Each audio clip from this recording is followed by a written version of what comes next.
Welcome to Eternal Enigma. What if I told you that the world's most powerful families didn't achieve their wealth and influence through hard work, intelligence, or luck? What if their power comes from something far darker? Bloodline pacts with infernal entities, signed in blood centuries ago, renewed through ritual sacrifice generation after generation. These aren't conspiracy theories. These are patterns documented across history, symbolism hidden in plain sight, and testimonies from insiders who've escaped the system. Today, we're exposing the 13 families whose bloodlines are allegedly bound to demonic forces, the Illuminati bloodlines, the families that secretly rule the world through inherited occult power. So don't forget to subscribe to the channel and support our team's dedication to bringing you such well-explained knowledge. Prepare yourself. This goes deeper than you can imagine. The concept of Illuminati bloodlines was extensively documented by Fritz Springmeier in his controversial book Bloodlines of the Illuminati, and expanded upon by researchers like David Icke, who added the reptilian dimension. Whether you accept these theories literally or see them as symbolic representations of inherited power structures, the patterns are undeniable. These 13 families and their various branches appear repeatedly at the centers of global finance, politics, industry, and social engineering. They intermarry, creating a closed genetic network. They display occult symbolism in their corporate logos, architectural projects, and public rituals. And they maintain power across centuries in ways that defy normal explanations of wealth preservation. The theory proposes that these families made pacts with specific demonic entities, each family aligned with particular infernal princes or powers. In exchange for wealth, influence, and multi-generational dominance, they agreed to serve these entities' agendas, maintaining human consciousness in limited states, harvesting emotional energy through manufactured conflict, and preventing humanity's spiritual awakening. The pacts are allegedly renewed through blood rituals, sacrifices that range from symbolic to literal, performed at specific times aligned with occult calendars. Children born into these families undergo trauma-based mind control, fracturing their psyches to create compartmentalized personalities capable of holding demonic consciousness while functioning in public life. This isn't about individual evil people making bad choices. It's about bloodlines, genetic inheritance of both material power and spiritual bondage, passed from generation to generation, whether individuals within the family consent or not. We're going to examine all 13 families, their alleged demonic patrons, their areas of control, and the evidence symbolic, historical, and testimonial that supports these claims.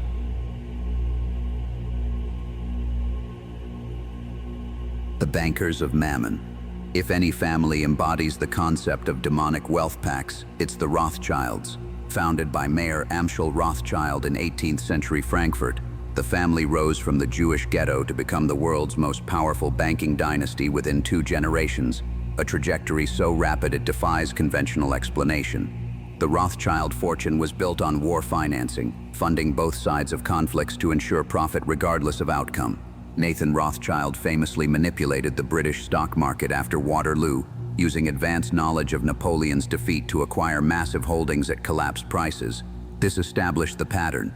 The Rothschilds profit from human suffering, particularly warfare.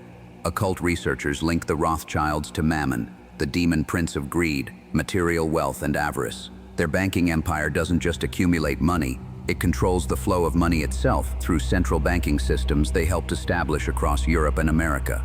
The Federal Reserve, Bank of England, and numerous other central banks have Rothschild fingerprints on their founding. The family's coat of arms features 5 arrows representing the 5 brothers who spread across Europe, but occultists interpret this as the pentagram, ancient symbol of binding and control. Their original name, Bauer, was changed to Rothschild Red Shield, and their house in Frankfurt displayed a red hexagram symbol later adopted for the Israeli flag. Conspiracy researchers claim the Rothschilds don't just have wealth, they have a contract for wealth, maintained through specific rituals.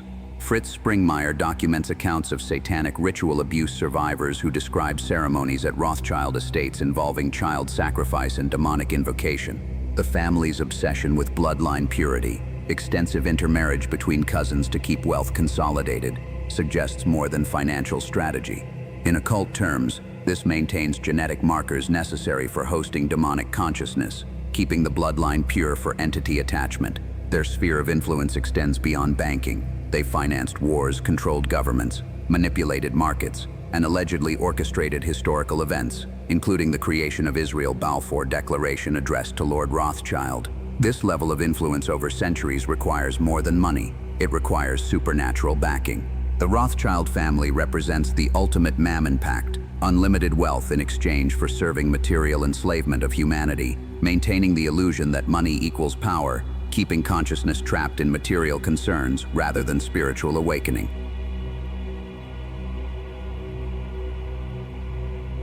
The oil barons of control. If Rothschilds control money, Rockefellers control resources, specifically energy.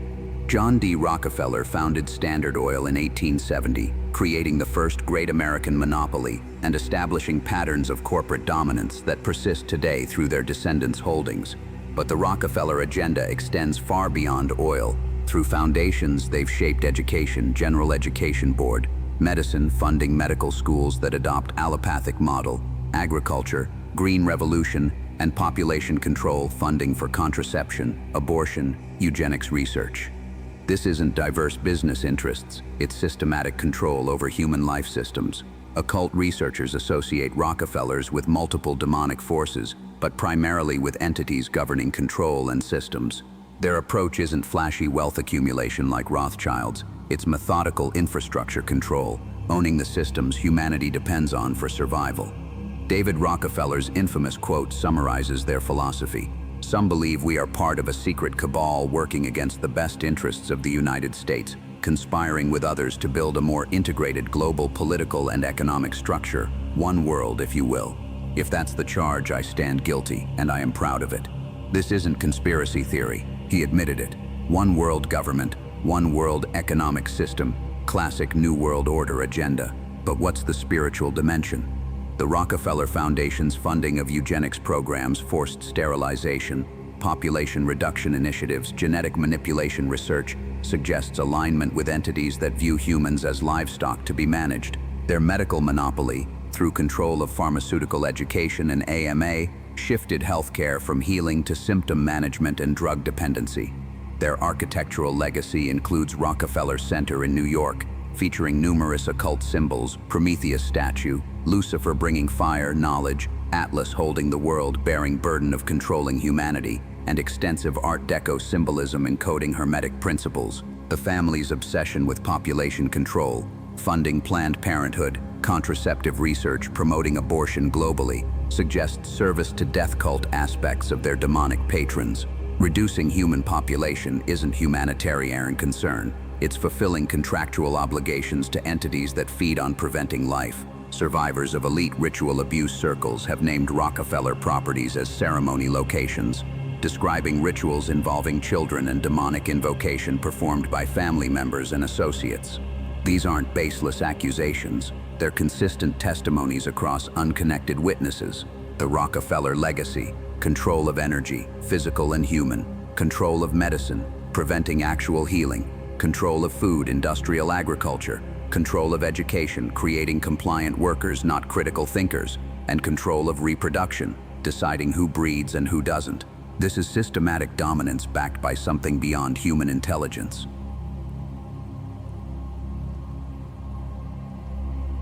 The chemical sorcerers.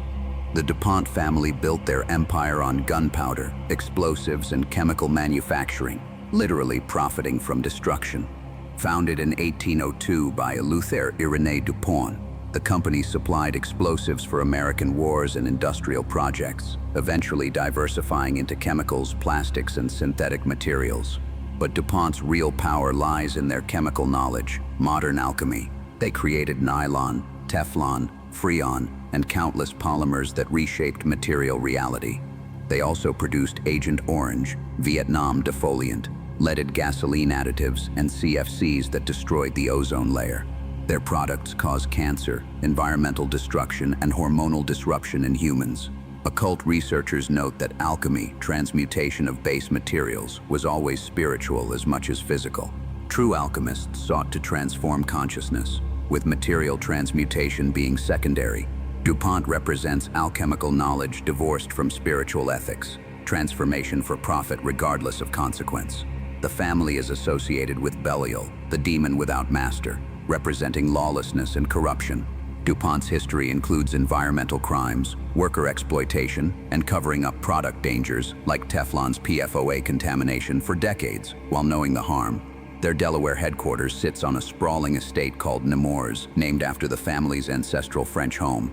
The Nemours mansion and gardens feature extensive esoteric symbolism, fountain alignments, garden geometry encoding Hermetic principles, and architectural elements suggesting Masonic and Rosicrucian influence. John Dupont, heir to the fortune, descended into paranoid schizophrenia before murdering Olympic wrestler Dave Schultz in 19. His mental deterioration included believing he was the Dalai Lama, claiming his estate was penetrated by secret tunnels, and displaying classic signs of demonic influence or ritual abuse programming breaking down. The family's genetic issues are notable. Mental illness, addiction, and early deaths plague the bloodline despite their wealth. Some interpret this as the cost of their pact. Demonic influence degrades the vessel over generations, requiring constant influx of fresh blood through marriages to non-bloodline individuals. Dupont also connects to American aristocracy through extensive intermarriage with other elite families, creating a closed genetic network where the same occult bloodlines circulate wealth and power. They're not just rich, they're genetically embedded in the American power structure. Their chemical empire granted them control over material reality itself, what products humans use daily, what enters their bodies, what environmental toxins they're exposed to. This is physical control matching the Rockefellers' systemic control, suggesting coordinated agenda among the families.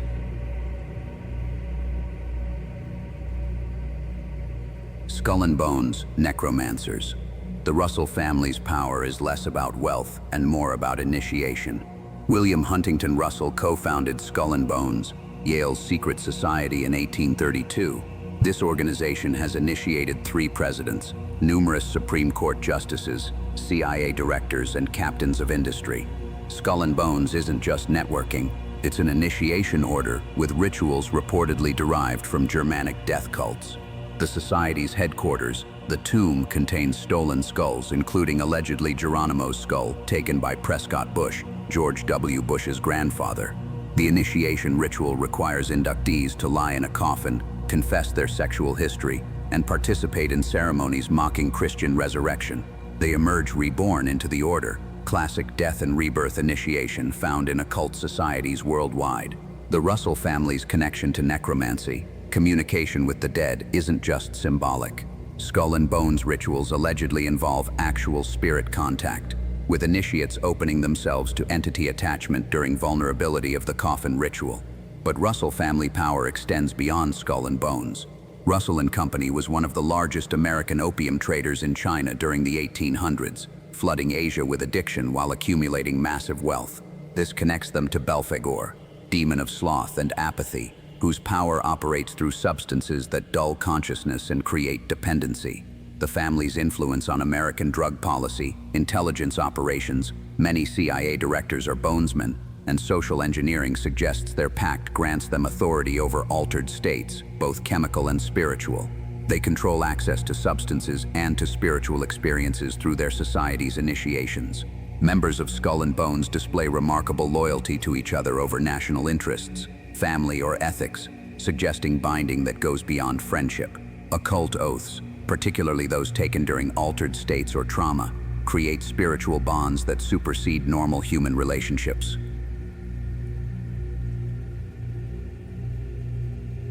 The Bloodline Witches. The Collins family is less publicly known than others on this list, but in occult research circles, they're recognized as one of the most powerful magical bloodlines. Multiple branches exist across America and Europe, with particularly strong presence in New England, historic center of American witchcraft. Fritz Springmeier identifies the Collins bloodline as specializing in blood magic, rituals using human blood, genetics, and life force.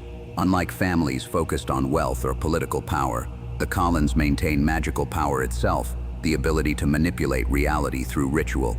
The family appears in witch trial records from Salem and other New England locations, but members were often accusers rather than accused, using trials to eliminate rival magical practitioners while protecting their own bloodline's practices. In modern times, Collins family members appear in positions controlling occult knowledge, publishing houses printing grimoires and magical texts, curators of occult libraries, leaders in neo-pagan and Wiccan organizations. They don't rule overtly, they control the information about ruling, Survivors of satanic ritual abuse consistently named Collins as family names appearing in ceremonies. The bloodline allegedly provides high priests and priestesses for various occult circles, functioning as magical specialists rather than financial or political operators. Their demonic patron is identified as Hecate or Lilith, female entities associated with witchcraft, night magic, and blood rituals. The Collins family maintains the feminine aspect of the occult power structure, balancing the masculine-dominated families like Rothschild and Rockefeller. Their geographical concentration in New England, particularly around Salem, Providence, and rural Massachusetts, suggests territorial magic, binding power to specific land through generations of ritual work. The land itself becomes charged, creating permanent power centers.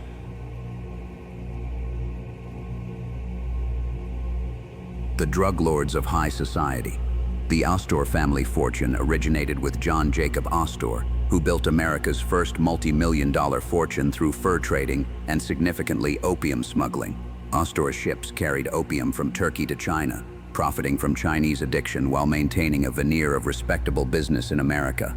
This dual operation, legitimate on surface, criminal underneath, characterizes the family's approach. They became New York aristocracy, building the Waldorf Astoria Hotel, funding libraries and cultural institutions while maintaining darker operations behind the philanthropy.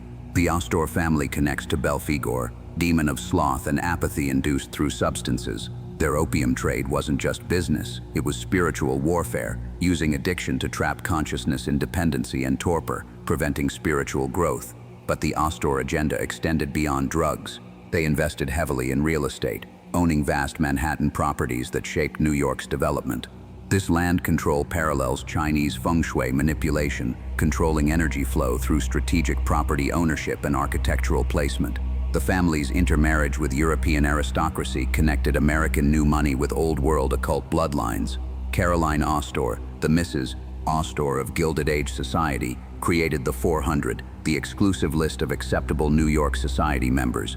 This was social engineering, determining which bloodlines could mix with the elite and which were excluded. Astor properties feature extensive occult architecture. The Waldorf Astoria's original building contained Masonic symbolism throughout. Their estate, Rokeby, in upstate New York, is named after a Walter Scott poem about dark family curses, hardly coincidental for a family allegedly operating under demonic pact.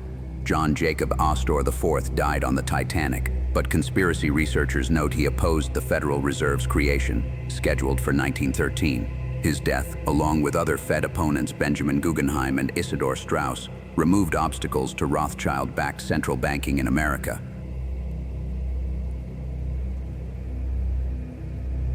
A cursed political dynasty. The Kennedy family presents differently from other bloodlines. They appear cursed rather than blessed, suffering assassination, accidents, addiction, and early deaths. Yet they maintain political power across generations despite this Kennedy curse. The family fortune originated with Joseph Kennedy Sr., who allegedly made his wealth through bootlegging during Prohibition, stock market manipulation, and connections to organized crime. This foundation of illegal activity established the pattern. Kennedy power rests on violence and law-breaking hidden beneath political respectability. But the Kennedy curse suggests failed or incomplete pact. John F. Kennedy's assassination, Robert Kennedy's murder, JFK Jr.'s plane crash, numerous Kennedy deaths and scandals. This isn't normal family misfortune. It's systematic destruction, as if the family made a deal they couldn't fully honor. Some researchers propose JFK attempted to break the pact. His attempt to dismantle the CIA challenged the Federal Reserve through Executive Order 1111N and expose secret societies. His famous speech warning of conspiracies represented rebellion against the controlling powers. His assassination was the consequence. The Kennedy alignment appears to be with Moloch, ancient deity demanding child sacrifice. The family's pattern of children dying young, JFK Jr., several Kennedy children in accidents or overdoses, suggests ongoing sacrifice requirements to maintain what political power remains. Symbolically, JFK's public death, head exploding in full view, served as ritual sacrifice broadcasted to the nation, traumatizing collective consciousness. This mass trauma event functioned as black magic ritual on national scale, binding American consciousness to fear and helplessness. The family's Catholicism is notable. They're the most publicly religious of the bloodline families.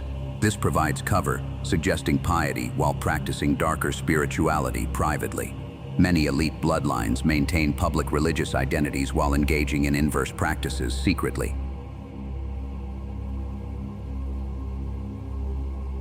The shipping magnates of Leviathan. Aristotle Onassis built a shipping empire starting from nearly nothing, becoming one of the world's richest men by the 1950s.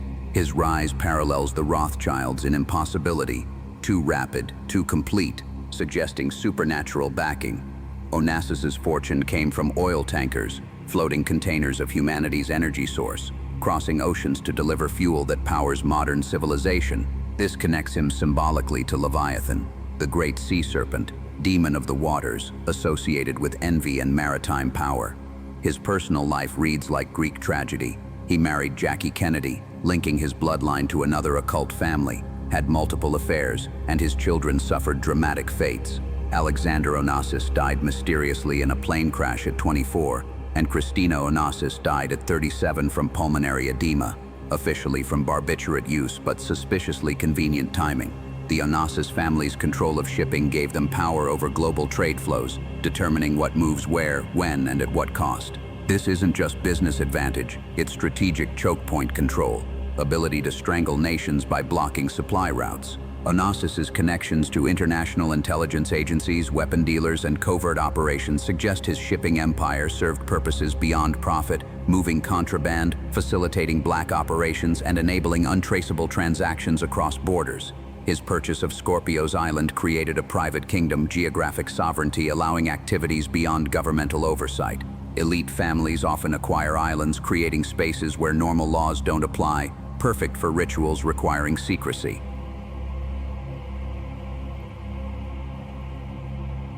The holy bloodline of the Antichrist. The Merovingian dynasty ruled Frankish kingdoms from 5th–8th centuries, but their significance extends far beyond medieval history.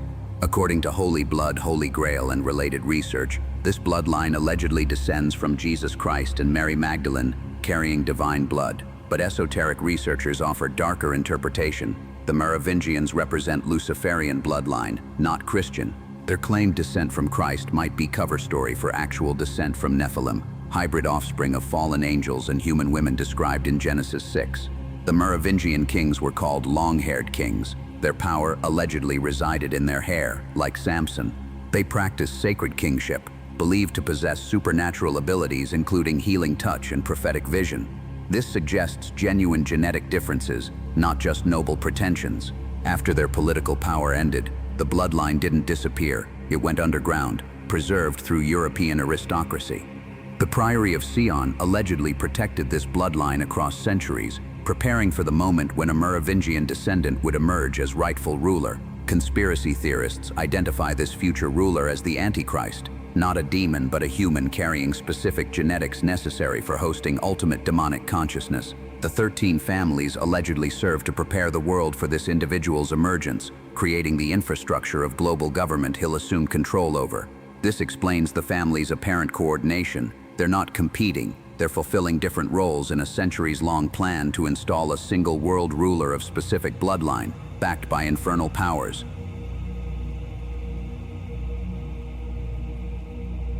Lid Van Duyen Windsor at the Global Network. The Lai family represents Asian elite integration into the Western occult power structure. Li Keqiang, Hong Kong's richest man, exemplifies the pattern: rapid wealth accumulation, strategic positioning in telecommunications and energy, and influence over Chinese governance despite Hong Kong's theoretical autonomy. The Lai bloodline connects to ancient Chinese imperial dynasties and secret societies like Triads and Tong, giving them Eastern magical traditions complementing Western occultism. Their role is bringing Asian masses into the New World Order control system. The Van Duyen family, lesser known but documented by Springmeier, represents Dutch occult aristocracy. The Netherlands served as center of esoteric Christianity, Rosicrucianism, and Hermetic trading families during the Renaissance. Van Duyen descendants maintain these traditions while operating behind more public families. The Windsor family, British royalty, represents old world power persisting into modernity. Despite appearing as ceremonial figureheads, the Windsors maintain vast wealth, political influence through Commonwealth connections, and symbolic authority as monarchs by divine right. Their German origins, House of Saxe-Coburg-Gotha, renamed Windsor during WW1, connect them to Germanic occult traditions. The royal family's involvement in Freemasonry is well documented. Most male royals are high-degree Masons. David Icke's controversial theory claims the Windsors are shape-shifting reptilians, literal non-humans wearing human appearance. Whether literal or symbolic, this represents the idea that elite families are fundamentally different from common humanity, whether through genetics, possession, or consciousness.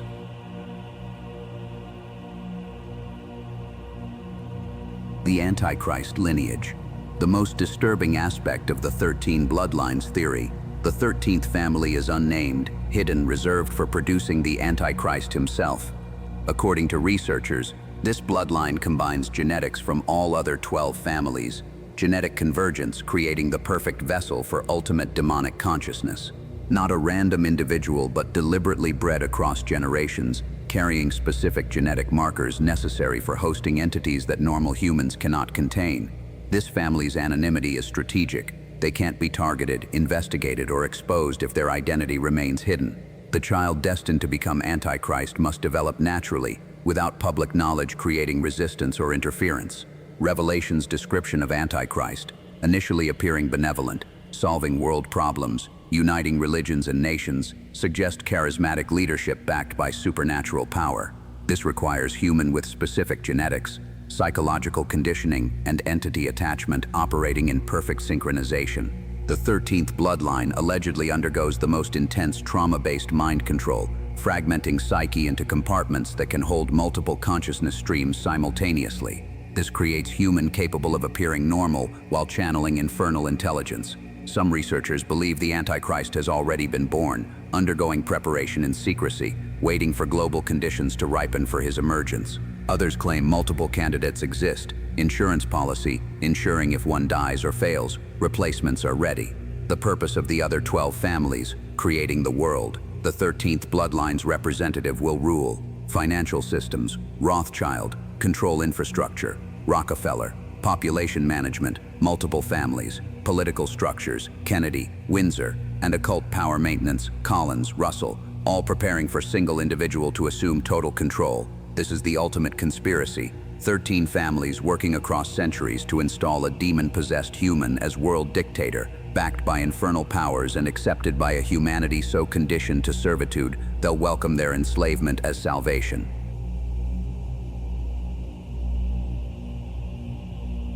The bloodline system. We've explored 13 families allegedly bound to demonic forces through blood pacts spanning generations. Rothschild, Mammon, Rockefeller control, Dupont Belial, Russell necromancy, Collins blood magic, Astor Belphegor, Kennedy Moloch, Onassis Leviathan, Merovingian, Lucifer Nephilim, Ledi Eastern integration, Van Duyn Dutch occultism, Windsor reptilian royalty, and the unnamed 13th bloodline preparing the Antichrist. Whether you interpret this literally, actual demonic pacts maintained through ritual sacrifice, or symbolically inherited power structures operating through occult principles, the patterns are undeniable. These families display occult symbolism consistently, maintain power across centuries despite normal wealth dissipation, intermarry obsessively, keeping genetics closed, appear in conspiracy research from multiple independent sources, control systems, banking, energy, chemicals, media, politics, rather than just owning businesses, suffer unusual patterns of mental illness, addiction, and early death, suggesting spiritual bondage. The purpose isn't just wealth or power, it's creating infrastructure for global control system, preparing humanity for acceptance of one world government ruled by individual of specific bloodline carrying entity consciousness. This is multi-generational spiritual warfare playing out across centuries, with most humans completely unaware they're living within a control matrix designed and maintained by families who sold their souls and their descendants' souls for earthly dominion. Whether the demons are literal entities or symbolic representations of corrupt power structures operating according to occult principles, the result is the same: a small group of interconnected families controlling humanity through inherited authority backed by forces most people don't believe exist. The 13 bloodlines are real, their power is real, their symbols are everywhere, and their plan is nearly complete. Subscribe to Eternal Enigma for more investigations into the hidden powers that shape our reality from the shadows. Until next time, question everything, research independently, and remember, bloodlines don't just inherit wealth, They inherit obligations to powers that don't release their servants easily. The families have been named. The question is, what do we do with this knowledge?